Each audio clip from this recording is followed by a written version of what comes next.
Hey, welcome to Extra Credit Hustle, and today I'll be giving you 3 reasons your business will fail. Avoid these at all costs, and you might just be successful. So first, let me give you a little bit of background. I had a business called Voodoo. Voodoo, that means voodoo. It was a clothing company that my friends and I started about 2 years ago. We made a few sales, but not enough to pay the bills. Good thing I had a job on the side. Well, this was my job on the side. And I wasn't able to close the deal. I failed. This business didn't go through that. It didn't go through, and I want to help you to not have a failing business, at least as fast as mine failed. So reason number 1 why your business will fail is having lazy ass partners. Lazy ass partners. So it was me and my 2 best friends who started this company. One was an artist, and the other one was supposed to be an extra source of capital because my artist friend didn't have any money. He was broke. And my other friend, he had a good job, so he said, and he was making more money than both of us, so I figured if we all could come together, we could make something happen. Well, you already know what happened. The business failed because I don't want to blame my partners, but having bad partners definitely would make it a bad situation for you.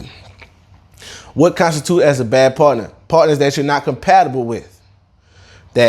So each of us was supposed to be good at something. I was supposed to be doing the marketing.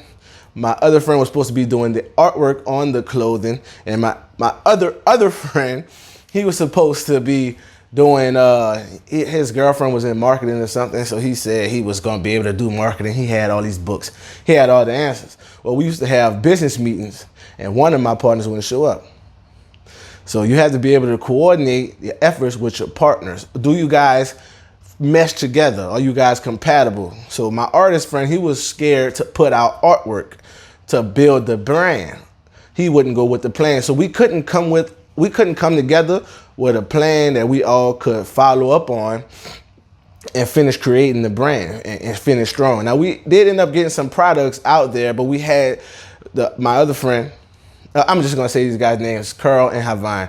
Carl, we had to actually push him out of the company, but good thing we wasn't making any money yet because it might have been some lawsuits involved, but we had to let him go, and it just had to be me and Havine because we were the only 2 who funded the actual project. It was terrible. It was hard to get all this together on the same accord. I would come up with a plan and they wouldn't follow it. They would come up with a plan and I wouldn't follow it because some of the stuff didn't make sense. And a lot of the banking information we needed, it was hard to come together and make things happen. So be aware, having lazy ass partners or people that you cannot work with because they will make your business a living hell and you just might fail. Number 2, I gave up way too easily. Our business could have been something as a local brand. We didn't have many local clothing brands at the time. And it wasn't that much competition. We could have grown locally, but it was so many things that were pushing us back. We didn't have a website. We didn't have any money, like talking about, we didn't have all this money to start the business. We were really struggling and bootstrapping. To get this business apart. But the reason that we just gave up. Once we had the shirts, we made a few sales because we started with t-shirts. We made a few sales and then it was like, now what? Okay, we're not getting the traction that we wanted. Instead of seeing what we could do next, we just quit. We just stopped. The Instagram page just shut down and we just continued the line for no reason other than it was just hard. So I want you guys to understand that it may get hard. It's supposed to be hard to start your own business. Don't give up, at least until you prove that your concept is just not viable. Then you have to take a new angle. But we didn't even get to that stage of seeing if the concept was viable or not. We just stopped because we ran out of money. We could have tried a bunch of things, but who knows what could have happened because we gave up way too early. So if you give up, your business fails automatically. Wow, right? Groundbreaking. Don't give up.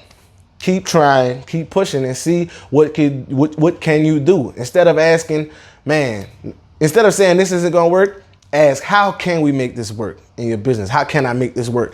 How can I do what I have to do in order to push forward? Number 3, This actually ties back into having lazy partners, being too dependent on others. I depended so much on other people to do what I had, because I had a job. I was working about 12, 14 hours a day most days. Some days I would do 8 hours, but I was delegating so many projects to other people. Like, hey, can you go see about the designs? There's some things that I knew I should have done myself that I know it was going to be done right, because it was just starting. I would be asking my cousins to, hey, can you run this by our PR or whatever? Can you put this page up? Can you do a website? Can you do a website? Instead of going and buy a website or trying to put one together, I put that pressure, I put that responsibility on other people who really didn't have an interest in helping the brand. They were just trying to help me a little bit, but they had their own lives. So just remember, your business is your baby. You are supposed to be dependent on yourself for a lot of things. Don't try to delegate every little task to other people just because you're lazy. I'm not gonna lie, I was a little lazy. And I'm scared to do things that's not in my comfort zone. So sometimes if I feel like it's something that I've never done before, I would try to send somebody else to do it so they could tell me what it was like before I go. That's bad business. Do not do that. Go out there and learn for yourself so you can be able to experience firsthand what's going on. And then if you want to delegate that task to someone else, you can actually train them on how to do it correctly. But first, you have to learn. I should have learned how to build a website or where to go to buy a website before I sent somebody who had nothing to know about that. I should have put the store together online, but I asked somebody who had no interest in putting an online store together just to do me a favor so they could tell me what it was like so I could come in and try to do it better. But I should have pushed myself to learn those things on my own will, my own time, so I could have been able to efficiently do it better and better and better over time. And that's it. There's 3 reasons your business will fail. Avoid them at all costs or you will lose, and you will lose very quickly. You just gotta last and last, and then you'll make it. Thank you for watching Extra Credit Hustle. Get your hustle on, baby. Get this money and be successful. Please like and share this video if you got any value from it, and I'll see you at the next one.